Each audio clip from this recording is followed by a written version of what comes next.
Welcome to my YouTube channel. आज हम class 9th history के चैप्टर 1 द फ्रेंच रिवॉल्यूशन के कुछ इंपॉर्टेंट क्वेश्चन देखने वाले हैं।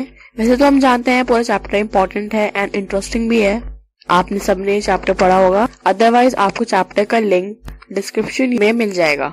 आप पहले चैप्टर कंप्लीट करेंगे, आफ्टर दैट आप क्वेश्चन आंसर्स पाएंगे। ऑलराइट, वरना आपको इसको सॉल्व करने में, इनके आंसर्स निकालने में काफी प्रॉब्लम हो जाएगी। एंड जिन्होंने वीडियोस देखनी है चैप्टर्स की, वेरी गुड।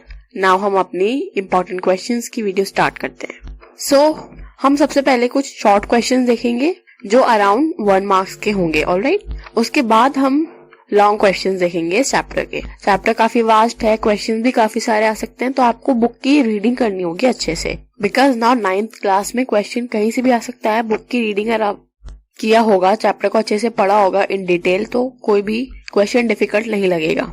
ऑलराइट, हम यहाँ अपने क्वेश्चन देखते हैं। क्वेश्चन नंबर 1 हमारा कहता है, who authored the book the social contract. हमने जब चैप्टर पढ़ा था तो हमने एक बुक देखी थी सोशल कॉन्ट्रैक्ट, तो वो किसने लिखी थी, हु ऑथर्ड। तो आपको पता होना चाहिए वो किसने लिखी थी। उनका आंसर आपको लिखना है, 1 वर्ड का answer. Okay, now next question, question number 2, who compose the Mercedes. Now Mercedes किसने कंपोज किया था। एंड ये क्वेश्चन भी आ सकता है, what was Mercedes. Mercedes actually है क्या। इफ यू रिमेम्बर, जब फ्रेंच रिवॉल्यूशन था तो जो जितने भी लोग रैलीज करते थे एंड अगेंस्ट थे पावर के, किंग पावर के, मोनार्की के, तो वो स्ट्राइक पर आ जाते थे, रैलीज करते थे एंड डिफरेंट सॉन्ग्स का भी यूज करते थे वो बाकी लोगों को रिपब्लिक का, फ्रीडम का आइडिया स्प्रेड करने के लिए। इसी टाइप का एक सॉन्ग था, आई होप आपको याद आ गया होगा। यही इसमें लिखना है कि किसने मर्सिडीज कंपोज किया था। एंड इसका सेकेंड पार्ट आप भी लिख सकते हो, दैट मर्सिडीज एक्चुअली है क्या, व्हाट वाज मर्सिडीज। ऑलराइट, इस जैसे 2 क्वेश्चन बन सकते हैं। Now question number 3, the tax to be paid directly to the state was called. हमने जब फ्रेंच सोसाइटी देखी थी तो हमने 2 और 3 टैक्सेस देखे थे जो कि लोगों को, पीजेंट्स को स्पेशली एंड थर्ड स्टेट को पे करने होते थे। तो उनमें से ऐसा टैक्स का नाम बताना है हमें जो कि डायरेक्टली पेड किया जाता था टू द एस्टेट, मतलब अपर 2 स्टेट जो थे उनको डायरेक्टली ये पे करना होता था। वो कौन सा टैक्स था। 1 वर्ड आंसर है, बहुत सिंपल है, हो जाएगा अच्छे से। Now next question, question number 4 कहता है, the Jacobin men wore red cap, what did this cap symbolize. Now हमने जैकोबिन क्लब देखा था और उनकी क्लब्स के जितने भी मेंबर्स थे उनकी एक स्पेशल ड्रेस भी थी, आपको याद होगा। इवन आपके बुक के पेज नंबर 14 पे ये फिगर दी हुई है, इमेज दी है इन लोगों की, कैसे इनकी ड्रेस होती थी। तो उसमें आप ऊपर देख रहे होंगे रेड कैप है। तो इस क्वेश्चन में हमें बताना है कि जो रेड कैप है वो क्या सिंबलाइज करता है। इसका कोई मीनिंग होगा जरूर। एंड यस, मीनिंग भी था, हमने देखा था पूरे ड्रेस वो क्यों थी। एंड हमने जब जैकोबिन क्लब के बारे में पढ़ा था तो इसको कवर किया था। तो आई होप आपने वीडियो में पढ़ा होगा, मैंने बताया हुआ है। ये क्वेश्चन भी अच्छे से हो जाएगा, इजी है। Question number 5, name the French parliament. Very simple, French के पार्लियामेंट का नाम लिखना है हमें।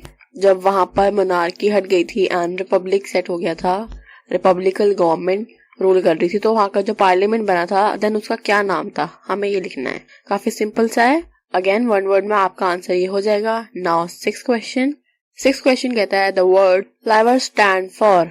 जो हमारा ये वर्ड है लाइवर, ये क्या स्टैंड करता है, किस चीज को बताता है, क्या मीनिंग है इसका, या ये किस जगह यूज हुआ है, फॉर व्हाट। बेसिकली हमें बताना है कि ये एक्चुअली था का फ्रांस में। अगेन वेरी सिंपल आंसर है इसका, आपको याद होगा अगर ये यूनिट ऑफ करेंसी है फ्रांस की। ऑलराइट, तो इसका आंसर यही होगा, जस्ट 1 सेंटेंस में। नाउ क्वेश्चन नंबर 7, क्वेश्चन 7 कहता है, king Louis belong to which dynasty of king. Louis 16 जो किंग थे वो कौन सी डायनेस्टी से बिलोंग करते थे, कौन सी उनकी फैमिली जो था उनका नाम बताना है। बी से एक नाम है अगर आपको याद होगा, इट्स बर्बन फैमिली। ऑलराइट, तो ये डायनेस्टी का नाम हो गया किंग की जिससे लुइस 16 बिलोंग करते थे। इसी तरह अगर इनके कनेक्टेड में क्वेश्चन आएंगे तो वो इस तरीके से हो सकते हैं, लाइक लुइस 16 की वाइफ कौन थी एंड वो कहाँ की थी। ये भी क्वेश्चन आ सकता है कि इनका जो टाइम पीरियड था, रूलिंग टाइम था इनका, वो कितना था, कब से स्टार्ट हुआ एंड कब खत्म हुआ। एंड हमारा एक टाइम पीरियड था रेन ऑफ टेरर, उसके बारे में भी आ सकता है कि वो कब से स्टार्ट हुआ, कब खत्म हुआ। तो आप टाइम पीरियड को अच्छे से देख लेंगे, सारे ईयर्स को, इम्पोर्टेंट जितनी भी डेट्स होंगी आप एक अपनी नोटबुक में अच्छे से उसके टेबल फॉर्म में बना के उसको याद करेंगे। अगर आपको कोई प्रॉब्लम होती है तो आप मुझे कमेंट सेक्शन में पूछ सकते हैं, या अगर आपका कोई क्वेश्चन है वो भी आप मुझे बताइए, देन मैं आपको उनके आंसर्स बताऊंगी। ऑलराइट, हमारे 2 क्वेश्चन बचे हैं। क्वेश्चन नंबर 8 का कहता है, दिल्ली से देखते हैं। Question number 8, the word sansculotte means. अब ये जो वर्ड है सैंसक्यूलोट, इसका मतलब क्या है? अगेन ये भी जैकोबिन क्लब से रिलेटेड है। अगर आपने पढ़ा होगा तो अभी जो हमने रेड कैप पढ़ा वो भी इसी का ही एक पार्ट है। अब मैंने हिंट दे दिया है, आई होप आपको मिल जाएगा आंसर। इवन बुक में भी मैंने बताया था, वीडियो में भी बताया हुआ है, आप वहां से आंसर ले सकते हैं। ये भी 1-2 सेंटेंस में आंसर कंप्लीट हो जाएगा। Alright, last question, question number 9, who seized power after the fall of Jacobin government? Very simple answer, Jacobin club जब गिर गया था, जब उनकी गवर्नमेंट गिर गई थी, उसके बाद पावर में कौन आया, किसने पावर को सीज किया? Very famous name, Napoleon Bonaparte. Alright, and yes, Napoleon से रिलेटेड एक क्वेश्चन भी आता है कि नेपोलियन किस बैटल में डिफीट हुआ था। तो इट्स वेरी इंपॉर्टेंट, आप अच्छे से पढ़ेंगे, battle of Waterloo. Okay, and उसका टाइम पीरियड भी देख लेना। इसी तरीके से कुछ क्वेश्चंस आते हैं। नाउ आप इन क्वेश्चंस को अपने नोटबुक में कॉपी करें, इनके आंसर ढूंढिए। जब आप इनका आंसर देखोगे बुक में तो आपकी थोड़ी सी पढ़ाई होगी। ऑलराइट, थोड़ी सी प्रैक्टिस भी हो जाएगी आपको, आप बुक को पढ़ोगे। अदरवाइज मैं भी आपको आंसर प्रोवाइड कर देती, बट ज्यादा बेटर है स्पेशली इन हिस्ट्री के आप बुक को उसको पढ़ के अच्छे से देन आप उसके आंसर निकालो। एंड अगर उसके बाद आपको नहीं मिलता है देन आप मुझे बताइए, मैं आपको इसका आंसर भी दे दूंगी। ऑलराइट, ये हो गए हमारे कुछ शॉर्ट क्वेश्चन। नाउ अब हम अपने लॉन्ग क्वेश्चन की तरफ चलते हैं। हाँ जी, ये हमारे long answer type questions. Now अभी ये क्वेश्चन जो है वो मिक्स है, मिक्स इन द सेंस इनमें 3 मार्क्स एंड 5 मार्क्स दोनों के हैं। मतलब अभी आपको मार्क्स वाइज मैंने डिवाइड नहीं किया है इनको, लेकिन डोंट वरी, टेंशन मत लो। अभी जस्ट हमें प्रैक्टिस के लिए मिक्स क्वेश्चन हम कर लेते हैं। बाद में जब मैं आपको सैंपल पेपर्स या प्रीवियस ईयर के क्वेश्चंस प्रोवाइड करवाऊंगी, उसकी वीडियो दूंगी, देन उसमें पूरा मार्क्स के अकॉर्डिंगली उनमें डिवीजन होगा। ऑलराइट, डोंट वरी, अभी आप जस्ट फोकस करो इन क्वेश्चंस पे। चलिए हम देखते हैं हमारा पहला क्वेश्चन क्या कहता है। Question number 1, describe the circumstances leading to the outbreak of revolutionary protest in France. Important question, even आपका ये एनसीईआरटी का ही क्वेश्चन है, लेकिन काफी इंपॉर्टेंट है, दैट्स व्हाई मैंने आपको इसमें दिया है। इसमें हमें क्या मेंशन करना होगा, लेकिन उस सबसे पहले तो आपको क्वेश्चन समझ आना चाहिए। देखो इसमें क्या करना है, सर्कमस्टांसेस बताने हैं जिससे रिवोल्यूशनरी प्रोटेस्ट स्टार्ट हुआ। ऐसे सर्कमस्टांसेस, ऐसे सिचुएशंस जो कि फ्रांस में हो गई थी, लोगों को लग रहा था कि हमारे साथ बहुत बुरा चल रहा है, मोनार्की बिल्कुल भी सही से रूल नहीं कर रही है एंड लोग प्रोटेस्ट पे उतर आए। तो ऐसा क्या सिचुएशन क्या हो गई थी, क्या सर्कमस्टांसेस? बेसिकली इसमें आपका लिखोगे कॉजेज ऑफ रिवोल्यूशन। ठीक है, इसमें आपको थोड़ा सा क्वेश्चन घुमा के दे दिया है, बट इसमें 5 पॉइंट्स हो जाएंगे आराम से। अच्छे से आपको इलेबोरेट करके बताना होगा। आपके सोशल कॉजेज आ जाएंगे, then economic causes, political causes, तो इस तरीके से आपको सारे मेंशन करने होंगे। फर्स्ट क्वेश्चन समझ में आ गया। Now second question, question number 2 कहता है, explain some economic condition of France that led to the revolution. Again आपके फर्स्ट क्वेश्चन में से जस्ट इकोनॉमिक कॉजेज का एक पार्ट बना के उसको क्वेश्चन में हमें पूछा गया है। हमें यहाँ पर जस्ट इकोनॉमिक कंडीशन बतानी है कि फ्रांस की उस वक्त कैसी कंडीशन थी, अच्छी कंडीशन थी या बुरी। मतलब काफी पैसा था फ्रांस के पास, लोग खुश थे, ऐसा था या नहीं था? ऐसा बिल्कुल भी नहीं था। हमें यही मेंशन करना है, इकोनॉमिक कॉजेज और इकोनॉमिक कंडीशन। आप सबके साथ मेंशन कर दोगे, वर्कर्स के साथ, फैक्ट्रीज में क्या हो रहा था, या फिर कितनी जॉब्स थी। अगर लैंड डिवीजन देखा जाए तो किसको ज्यादा मिलता था, nobles and clergy, first 2 states only. ये सारी चीजें आपको मेंशन करनी होंगी सेकंड क्वेश्चन में। क्वेश्चन नंबर 3, क्वेश्चन 3 कहता है, how did American war of independence add more डेप्थ टू फ्रांस। इसमें हमें ये बताना है कि हमने जब अपने चैप्टर में देखा था, लुइस 16 जब किंग बने तो एक तो उनके पास एम्प्टी ट्रेजरी थी, यानी कि उनका जो खजाना था, राजकोष था, बेसिकली वो खाली था। ऊपर से वो अमेरिकन वॉर में जो कि इंडिपेंडेंस के लिए हो रहा था, अमेरिका लड़ रहा था, उसमें भी उनको हेल्प कर रहे थे।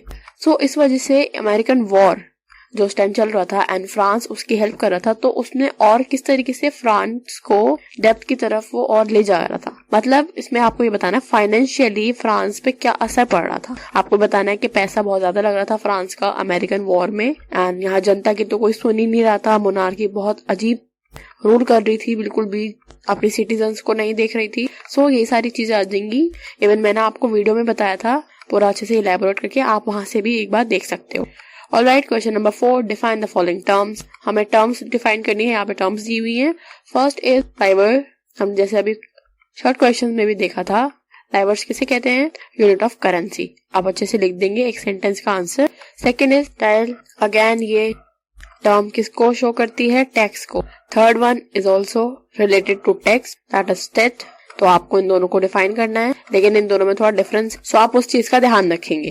Fourth, clergy. क्लर्जी कौन होते हैं आपको ये डिफाइन करना होगा। जैसे कि हमारे फ्रेंच सोसाइटी में भी इनका डिवीजन था, ये अच्छे पोस्ट पे होते थे, अच्छी सिचुएशन होती थी इनकी, तो क्लर्जी कौन थे आपको ये बताना होगा।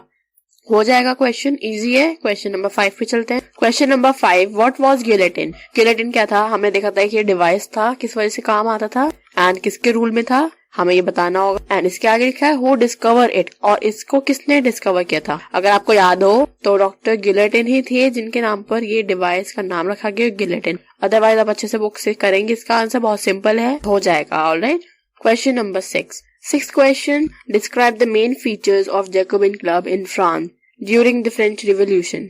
सो फीचर्स बताने हैं जैकोबिन क्लब के, किस तरीके से वो मेंटेन करते थे गवर्नमेंट, एंड कैसे पहले तो गवर्नमेंट में आए एंड इन्होंने लोगों को सेटिस्फाई किया या नहीं किया, एंड इनके टाइम पीरियड को क्या कहा जाता था, इनके लीडर कौन थे, इनके मेंबर्स कैसे थे, क्या था, सारे पॉइंट्स आपको लिखने होंगे। अराउंड 5 पॉइंट्स तो हो ही जाने चाहिए इसमें। अच्छा क्वेश्चन है, एलैबोरेट करके लिखिएगा, इजी है। Alright, question number 7, question 7, describe the French society in the 18th century. French society को बताना है 18th सेंचुरी में वो कैसी थी। इसमें तीनों स्टेट्स के बारे में लिखना होगा आपको, डिवीजन, एंड वो कितना ज्यादा सोसाइटी में इन्वॉल्व रहते थे, या कितनी ज्यादा उनकी लैंड एंड रिसोर्स होते थे, कितना प्रॉपर्टी पे उनको अधिकार होता था, एंड क्या डिफरेंस था। तो तीनों स्टेट्स के बारे में आपको लिखना होगा, यही इसमें आएगा फ्रेंच सोसाइटी।